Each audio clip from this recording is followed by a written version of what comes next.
The poor and the middle class work for money, the rich have money work for them. Dad, can you tell me how to get rich?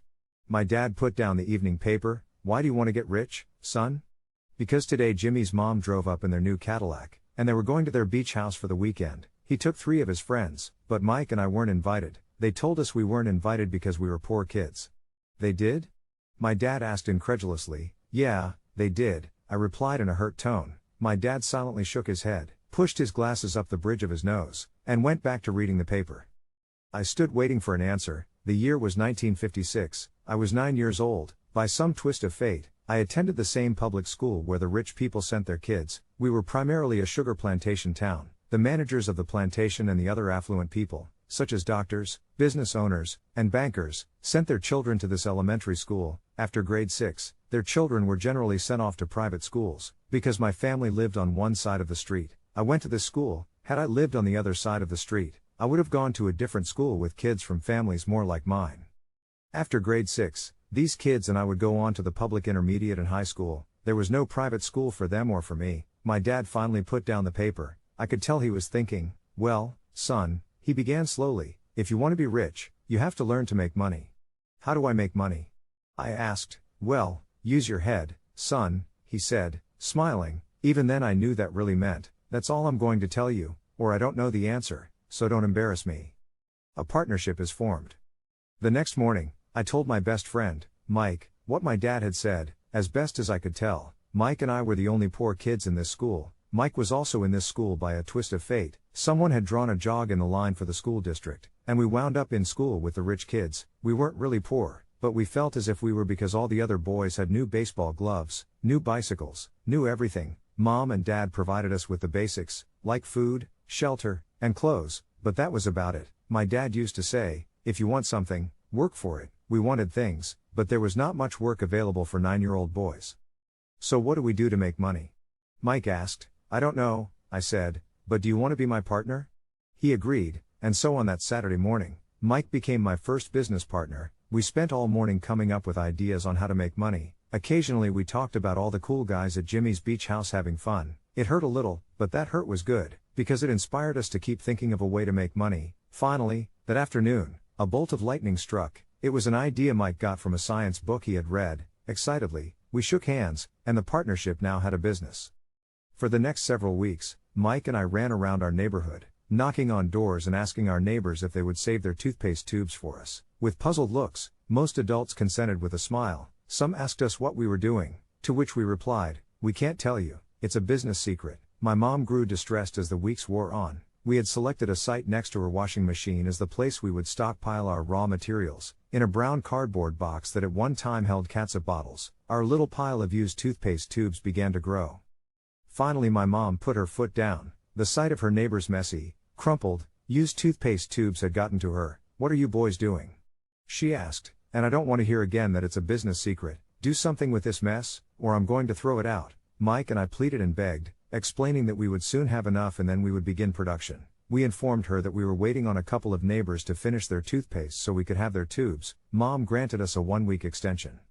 The date to begin production was moved up, and the pressure was on. My first partnership was already being threatened with an eviction notice by my own mom.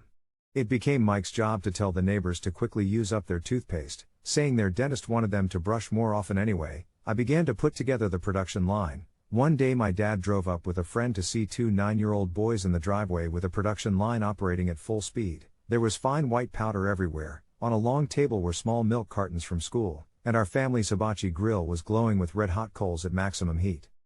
Dad walked up cautiously, having to park the car at the base of the driveway since the production line blocked the carport. As he and his friend got closer, they saw a steel pot sitting on top of the coals in which the toothpaste tubes were being melted down. In those days, toothpaste did not come in plastic tubes. The tubes were made of lead, so once the paint was burned off, the tubes were dropped in the small steel pot. They melted until they became liquid, and with my mom's pot holders, we poured the lead through a small hole in the top of the milk cartons. The milk cartons were filled with plaster of Paris. White powder was everywhere. In my haste, I had knocked the bag over, and the entire area looked like it had been hit by a snowstorm. The milk cartons were the outer containers for plaster of Paris molds. My dad and his friend watched as we carefully poured the molten lead through a small hole in the top of the plaster of Paris cube. Careful, my dad said, I nodded without looking up. Finally, once the pouring was through, I put the steel pot down and smiled at my dad. "What are you boys doing?" he asked with a cautious smile. "We're doing what you told me to do. We're going to be rich," I said. "Yup," said Mike, grinning and nodding his head. "We're partners." "And what is in those plaster molds?" my dad asked. "Watch," I said. "This should be a good batch." With a small hammer, I tapped at the seal that divided the cube in half. Cautiously, I pulled up the top half of the plaster mold and a lead nickel fell out. "Oh, no!" my dad exclaimed. "You're casting nickels out of lead." "That's right," Mike said. "We're doing as you told us to do. We're making money." My dad's friend turned and burst into laughter. My dad smiled and shook his head. Along with a fire and a box of spent toothpaste tubes, in front of him were two little boys covered with white dust smiling from ear to ear. He asked us to put everything down and sit with him on the front step of our house. With a smile, he gently explained what the word counterfeiting meant. "Our dreams were dashed." "You mean this is illegal?" asked Mike in a quivering voice. "Let them go," my dad's friend said. "They might be developing a natural talent." My dad glared at him. "Yes, it is illegal," my dad said gently, "but you boys have shown great creativity and original thought. Keep going, I'm really proud of you." Disappointed, Mike and I sat in silence for about 20 minutes before we began cleaning up our mess. The business was over on opening day. Sweeping the powder up, I looked at Mike and said, "I guess Jimmy and his friends are right. We are poor." My father was just leaving as I said that. "Boys," he said, "you're only poor if you give up. The most important thing is that you did something. Most people only talk and dream of getting rich. You've done something. I'm very proud of the two of you. I will say it again. Keep going, don't quit." Mike and I stood there in silence. They were nice words, but we still did not know what to do. "So how come you're not rich, Dad?" I asked. "Because I chose to be a school teacher. School teachers really don't think about being rich. We just like to teach.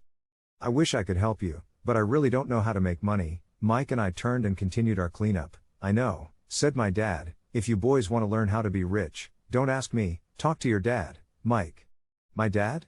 asked Mike with a scrunched up face. "Yeah, your dad," repeated my dad with a smile. "Your dad and I have the same banker, and he raves about your father. He's told me several times that your father is brilliant when it comes to making money."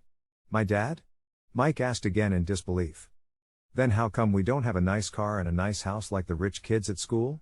"A nice car and a nice house don't necessarily mean you're rich or you know how to make money," my dad replied. "Jimmy's dad works for the sugar plantation. He's not much different from me. He works for a company, and I work for the government. The company buys the car for him. The sugar company is in financial trouble, and Jimmy's dad may soon have nothing. Your dad is different.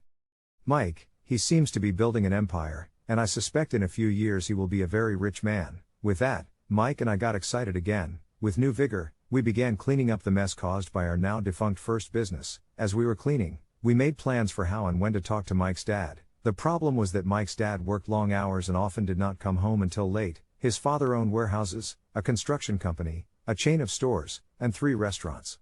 It was the restaurants that kept him out late. Mike caught the bus home after we had finished cleaning up. He was going to talk to his dad when he got home that night and ask him if he would teach us how to become rich. Mike promised to call as soon as he had talked to his dad, even if it was late. The phone rang at 8:30 p.m. "Okay," I said. Next Saturday, I put the phone down. Mike's dad had agreed to meet with us. On Saturday I caught the 7:30 a.m. bus to the poor side of town.